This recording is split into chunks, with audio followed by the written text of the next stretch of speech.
അങ്ങനെ K B Ganesh Kumar ഗതാഗത മന്ത്രി അങ്ങനെ ആയതിനു ശേഷം ഒരുപാട് മാറ്റങ്ങൾ കൊണ്ടുവരാനുള്ള ഒരു തിരക്കിലാണ്. നേരത്തെ തന്നെ പുള്ളി പല കാര്യങ്ങളിലും പുള്ളിക്ക് ഒരുപാടായ പോസിറ്റീവ് ചിന്താഗതികളുണ്ട്.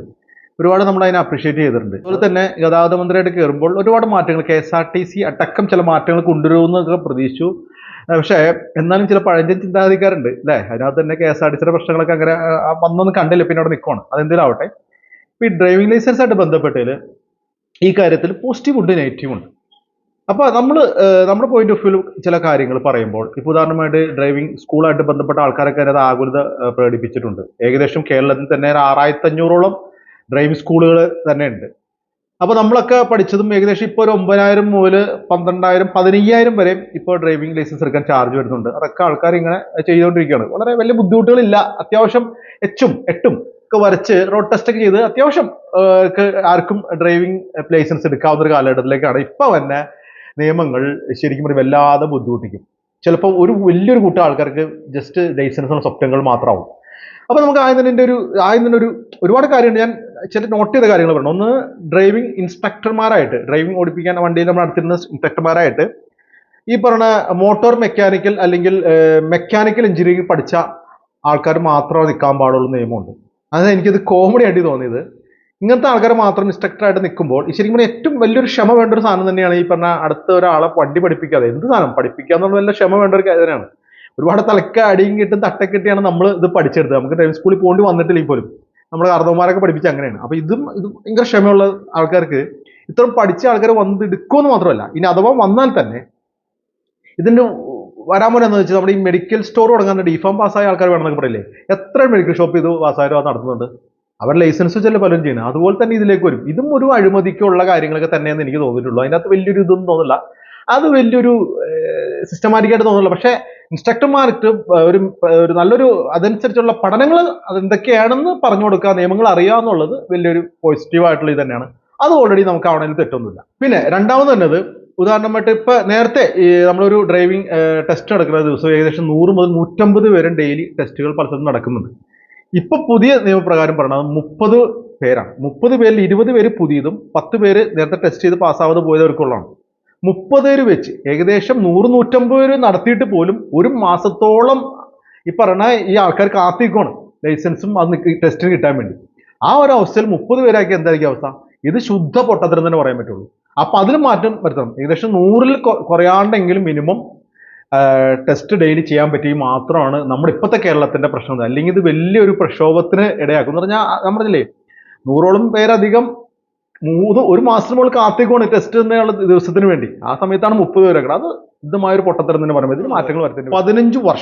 15 വർഷം പഴക്കമുള്ള വണ്ടികൾ പാടില്ല എന്നൊരു നിയമമുണ്ട് വണ്ടി ഓടിക്കാൻ വേണ്ടി. അത് അതിനകത്ത് രണ്ട് പ്രശ്നമുണ്ട്. നല്ലതുമാണ്, കൂടാതെ ഇതൊരു വലിയൊരു ബാധ്യതയിലേക്ക് പോകും. പറയാൻ കാരണം കഴിഞ്ഞ ദിവസം ഡ്രൈവിംഗ് അസോസിയേഷന്റെ ആൾക്കാർ ഇതായിട്ട് ബന്ധപ്പെട്ട ആകുലത പ്രകടിപ്പിച്ചിട്ടുണ്ട്. ഈ ആകുലതകൾ എനിക്കത് തോന്നണം എന്നാന്ന് വെച്ചാൽ അവർക്ക് ഇതിന് മാറ്റങ്ങൾ വരുത്തുമായിരിക്കും. പക്ഷേ ഇതിനകത്ത് വേറെ കുറേ പ്രശ്നങ്ങൾ വരുന്നുണ്ട്. ഉദാഹരണമായിട്ട് വണ്ടി മാറ്റം നടക്കുമ്പോൾ വല്ലാത്തൊരു ബാധ്യത വരും. ഈ ബാധ്യത വന്നതും ഇതിന്റെ ചെലവ് കൂടുമ്പോൾ വന്നത് നമ്മുടെ ചുമലായിരിക്കും. സാധാരണക്കാരുടെ ഇടയിലേക്കാണ് ഈ ബാധ്യത ഒക്കെ വന്നത്. ഇതെന്തൊക്കെ ചെയ്തല്ലേ കാര്യം? ലൈസൻസ്, RC ബുക്ക്, ഇതെല്ലാം പൈസ എല്ലാം കൊടുത്തത്. എല്ലാ പൈസ കൊടുത്തിട്ട് പോലും നമുക്ക് സാധനം കിട്ടില്ല. കാര്യം എന്താണ്? തപാലാർക്ക് അല്ലെങ്കിൽ ഇത് അടിക്കുന്ന ആൾക്കാർക്ക് ഇത് പൈസ കൊടുക്കാനുണ്ട്. അങ്ങനെ പ്രശ്നങ്ങളാണ്. അങ്ങനെ കഷ്ടപ്പെടിക്കുന്ന സമയമാണ്. അതുവരെ നമുക്ക് കിട്ടുന്നില്ല. ഉദാഹരണമായിട്ടത് നമുക്ക് ഡൗൺലോഡ് ചെയ്യുന്ന ഓപ്ഷൻ കൊടുത്താൽ മതി. പല സംസ്ഥാനങ്ങളും അതുണ്ട്. അപ്പൊ ഈ സംസ്ഥാനങ്ങളുടെ കാര്യം പറഞ്ഞപ്പോൾ ഇതിങ്ങനെ ചെലവ് കൂടുന്തോറും ഉദാഹരണമായിട്ട് ഇനിയിപ്പോ തന്നെ ഏറ്റവും ഇതിന്റെ മാസ്റ്റർ പീസ് ആയ അവസാനത്തെ ഇതുണ്ടല്ലോ, സിഗ്സാഗ് അല്ലെങ്കിൽ റിവേഴ്സ് പാർക്കിങ്, കയറ്റത്ത് കൊണ്ട് നിർത്തുക, ഇതൊക്കെ ബെസ്റ്റാണ്. അതൊന്നും പറയാനില്ല, അടിപൊളിയാണ്. ശരിക്കും പറഞ്ഞാൽ നമ്മളിപ്പോൾ ഏകദേശം ശരാശരി ഒരു ദിവസം കേരളത്തിൽ 11 പേര് ആൾക്കാർ വണ്ടി ഇടിച്ചു മരിക്കുന്നതാണ്. അതിനകത്ത് കൂടുതലും അശ്രദ്ധ കൊണ്ടും അറിവില്ലായ്മ കൊണ്ടാണെന്നാണ്. വണ്ടി ഓടിക്കുന്ന മര്യാദകൾ എന്നാൽ പലർക്കും അറിയില്ല. പണ്ട് നമ്മൾ വണ്ടി പോണ സമയത്ത് ഓർത്ത് വയ്ക്കോ, ഒരു ബസ്സോ അല്ലെങ്കിൽ വലിയ വണ്ടികൾ പോകുമ്പോൾ പണ്ടത്തെ ആൾക്കാർ ഇങ്ങനെ വണ്ടി ഇങ്ങനെ പതുക്കെ ഇങ്ങനെ കാണിക്കും അല്ലേ? നമ്മൾ പതുക്കെ സ്ലോ ആക്കാൻ പറയും അല്ലേ? പിന്നെ ഇത് സിഗ്നൽ, ഇതൊക്കെ ആരെങ്കിലും കാണിക്കണ്ടോ? ഇല്ലല്ലോ. ആ മര്യാദകൾ വിട്ടു. എന്നിട്ട് ഒരു ആക്രോശമാണ് റോട്ടിൽ കയറി കഴിഞ്ഞാൽ. ലെഫ്റ്റ് സൈഡിൽ കൂടെ കയറുക, അത് മുട്ടിക്കഴിഞ്ഞ് തെറി പറയുക, ഇടി ബഹളം, ഒരു മര്യാദ. അത് വണ്ടി എങ്ങനെ ഓടിക്കണം, എങ്ങനെ പാർക്ക് ചെയ്യണമെന്ന് പോലും അറിയാൻ പാടാത്ത അവസ്ഥയാണ്. ശരിക്കും പറഞ്ഞാൽ ലേണേഴ്സ് ടെസ്റ്റിന് ഏകദേശം 20ഓളം ചോദ്യങ്ങളായിരുന്നു അല്ലേ നേരത്തെ. അതിനകത്ത് 15-12 പറഞ്ഞാൽ മതി. ഇനി അത് 30-40 ആക്കുന്നുണ്ടെന്ന് പറയുന്നത്. അതിനകത്ത് ഒരു 30-35 പാസ്സാവണമെന്ന് പറയുന്നുണ്ട്. അതിനകത്ത് വ്യക്തമായ രീതിയിൽ എങ്ങനെയാണ് വണ്ടി റോഡ് ഓടിക്കേണ്ടത്, എങ്ങനെയാണ് നിയമങ്ങൾ, ഇതിങ്ങനെ പാലിക്കണം, ഇത് കറക്റ്റായിട്ട് മനസ്സിരുത്തി പഠിപ്പിക്കുകയും ചെയ്യണം. ഓരോ പ്രാവശ്യം മാറി മാറി ചോദ്യം വേണം. ഒരു എഴുതാപ്പാടമാക്കില്ല, പഠിക്കുകയും അതുപോലെ ക്ലാസ്സുകൾ നടത്തി നല്ല രീതിയിലേക്ക് ശേഷം മാർക്ക് ഉണ്ട് അതാക്കണം. മനസ്സിലായി? അപ്പൊ കഴിവിട്ട് ഒരു ഇന്റർനാഷണൽ ലെവലിലേക്ക് ഇത് വരുന്നുള്ള ഉറപ്പാണ്. എന്ന് പറഞ്ഞാൽ ഈ പറഞ്ഞ പല ഓടിക്കുന്ന ആൾക്കാർക്ക് അറിയാലോ, ഇങ്ങനെ ഓടിച്ച് പഠിക്കുന്ന 8 മെച്ചൊക്കെ വരച്ച് എങ്ങനെയൊക്കെ വരച്ചെടുത്ത് പാസ്സായ ആൾക്കാർ, ഈ കാറായിട്ട് പ്രത്യേകിച്ച് കാറായിട്ട് വരുന്ന ആൾക്കാർ ഈ റോഡുകളിൽ വരുമ്പോൾ ബുദ്ധിമുട്ടുക, വണ്ടി റിവേഴ്സ് എടുക്കാൻ പറ്റാതെ വരിക, അവസാനം മറ്റുള്ളവരൊക്കെ ബുദ്ധിമുട്ടുക, റോഡിന്റെ നടുക്ക് മാറാതെ പോവുക, ലെഫ്റ്റ് സൈഡ് കീപ്പ് ചെയ്ത് പോവുക, ഇതൊക്കെ പ്രശ്നമാണ്. പിന്നെ 2 വീലറിന്റെ പ്രശ്നമാണ് അറിയാലോ. നമ്മുടെ ഈ ഫ്ലൈറ്റ് ഇങ്ങനെ ടേക്ക് ഓഫും ലാൻഡിങ്ങും ചെയ്യണ പോലെ ഇങ്ങനെ കാലിറക്കി വെക്കുന്ന പുരുഷന്മാരുണ്ട്, കൂടുതൽ സ്ത്രീകളുമാണ്. ഇതൊക്കെ അവർക്ക് പേടിയും ഭയം, ഒരു പ്രായം കഴിഞ്ഞിട്ട് വണ്ടി ഓടിക്കുന്നതിലുള്ള പ്രശ്നങ്ങളാണ്. അപ്പൊ അതൊക്കെ മാറ്റിയെടുത്ത് ഇങ്ങനത്തെ കുറച്ച് ടെസ്റ്റിങ് കുറച്ച് കടുപ്പുള്ളതാക്കുമ്പോൾ മൊത്തത്തിലൊരു നല്ല രീതിയിലുള്ള ഡ്രൈവിങ്ങും നല്ല പക്കയായിട്ട് പിള്ളേർക്ക്. വിദേശ രാജ്യങ്ങളെ അറിയാലോ, 1, 4, 5, 6 പ്രാവശ്യം തോറ്റ് അവിടെ 40,000, 50,000 ഒക്കെയാണ് ചെലവ്. അത് വീണ്ടും വീണ്ടും മുടക്കി പഠിക്കുന്നവരാണ് നമ്മുടെ മലയാളികളൊക്കെ.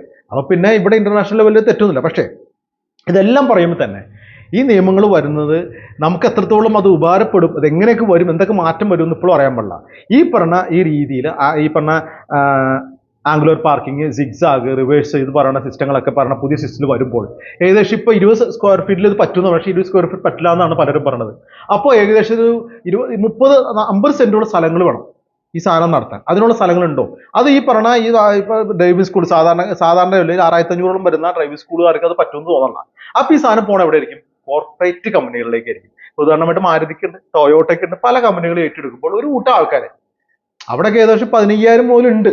അതൊക്കെ കൂട്ടിയാലും ചില ആൾക്കാർക്ക് പറ്റും, എല്ലാവർക്കും പറ്റില്ല. സാധാരണക്കാർക്ക് ഇത് നമ്മുടെ എന്ത് പ്രശ്നം വന്നാൽ ഇതൊക്കെ വന്ന് ഭവിക്കണത് വെറും പാവപ്പെട്ടനായ മീഡിയം ക്ലാസ് ആൾക്കാരിലേക്ക് ഇത് പറ്റുള്ളൂ. ബാക്കിയുള്ളവരും കുഴപ്പമില്ല, അവരെന്ത് നിയമം, അവരെന്ത് കാശ്, എന്ത് പ്രശ്നം, പൈസ കൊടുത്തെല്ലാം സെറ്റാവും. അപ്പൊ അങ്ങനെ വരുമ്പോൾ ഇത് കോർപ്പറേറ്റ് കമ്പനികൾക്കുള്ള വിത്തിടലാണോ എന്ന് ചിലപ്പോൾ നമ്മൾ ചിന്തിച്ചു. അതാണ് ഇതിന്റെ മെയിൻ ആയിട്ടുള്ള നെഗറ്റീവ്. പോസിറ്റീവ് പറയുമ്പോൾ തന്നെ പോസിറ്റീവ് എന്ന് പറഞ്ഞാൽ നമ്മൾ ഇതിൽ സാധനങ്ങൾ വരുമ്പോൾ ഒരുപാട് ഡ്രൈവിംഗ് സ്കിൽസും നല്ല രീതിയിലുള്ള ഡ്രൈവർമാരെ വാർത്തെടുക്കാനും നല്ല രീതിയിൽ എല്ലാവിധ രീതിയിലും ഈ പറഞ്ഞ റിവേഴ്സ് പാർക്കിങ്ങും എല്ലാ കാര്യങ്ങളും പക്കയായിട്ട് ഒരു റിവേഴ്സ് എടുക്കുമ്പോൾ പോലുള്ള മര്യാദകൾ നമുക്ക് അറിയില്ല. വണ്ടി റിവേഴ്സ് എടുക്കുമ്പോൾ മറ്റുള്ള വണ്ടികൾ എന്താണ് അതുപോലെ അറിയില്ല. ഒരു പോക്കറ്റ് റോഡിൽ മെയിൻ റോഡിൽ വരുമ്പോൾ അത് മര്യാദ, ഒരുപാട് വിഷയങ്ങളും ആക്സിഡന്റ് ഒക്കെ നടന്നുകൊണ്ടിരിക്കുകയാണ്. അപ്പൊ അങ്ങനെ തന്നെ നടക്കുന്ന സമയത്ത് ഇതിന്റെ ഒരു വിഷയം പറഞ്ഞാൽ ഇങ്ങനെ ഒരു സ്ഥലങ്ങൾ കണ്ടെത്തില്ല. അതിനൊരു എന്താണ് ചെയ്യേണ്ടത്? ഒരു പൊതുവായിട്ടുള്ള സ്ഥലങ്ങൾ കണ്ടുപിടിക്കുക, അതിനുള്ള സ്ഥലങ്ങൾ എല്ലാ സ്ഥലങ്ങളും ഉണ്ടാക്കുകയും ഡ്രൈവിംഗ് സ്കൂൾക്ക് എല്ലാവർക്കും ഓപ്ഷൻ കൊടുത്ത് അങ്ങനെയുള്ള പരിപാടി ഉണ്ടെങ്കിൽ ഒരുപക്ഷെ സിസ്റ്റമാവും. അല്ലെങ്കിൽ തീർച്ചയായും നിങ്ങളെ മന്ത്രിമാരടക്കം തെറ്റിയിരിക്കേണ്ട കാര്യം, ഇതൊരു കോർപ്പറേറ്റ് കമ്പനികൾക്ക് വഴിമരുന്ന് ഇടുകയാണോ?